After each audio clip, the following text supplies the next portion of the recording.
Alibaba company ఉంది కదా, ఆ కంపెనీ వాళ్ళ క్వెన్ 3 మోడల్స్ అనేవి best open source model of 2025 కింద పేరు తెచ్చుకున్నాయి, విచ్ ఈస్ రియల్లీ గ్రేట్. ఇప్పటిదాకా మోడల్స్ లో ఎప్పుడు అమెరికావి వీటియే హైయెస్ట్ ఉండేవి, ఎందుకంటే డెవలప్మెంట్, రీసెర్చ్, R&D అక్కడ ఎక్కువ అవుతా ఉండేది. ఫస్ట్ టైం చైనాకు సంబంధించిన మోడల్ ని ప్రపంచవ్యాప్తంగా ఎక్కువ యూజ్ చేస్తున్నారు చాలా కంపెనీస్ లో. అండ్ చైనీస్ మోడల్స్ అనేవి ఫస్ట్ టైం 17.1% గ్లోబల్ డౌన్లోడ్స్ ని చోటు చేసుకుని, విచ్ హ్యాస్ సర్పాస్డ్ అమెరికాస్ 15.8% అంట.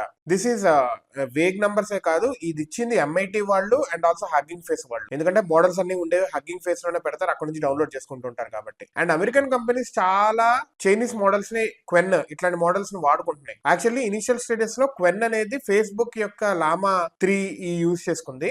ఇప్పుడు ఫేస్బుక్ క్వెన్ ని along with Google's Gemma and also open AI models తో పాటు దాని కోడింగ్ ప్లాట్ఫామ్ సంబంధించిన అవకాడో అనే ఒక ప్లాట్ఫామ్ ని లాంచ్ అయిపోతుంది, దాన్ని ట్రైన్ చేయడానికి క్వెన్ కూడా వాడుతున్నారంట మెటాలో. So you know see, American models ని సర్పాస్ చేస్తూ ఎంతలాగా అవుతుందో చైనాస్ మోడల్స్ చూడండి, డెవలప్మెంట్ అండ్ R&D అనేది అక్కడ ఎంతలాగా అవుతుందో కూడా చూడండి. That's really great. మొత్తానికి క్వెన్ మోడల్స్ అనేవి best open source model of 2025 కింద పేరు తెచ్చుకుంది.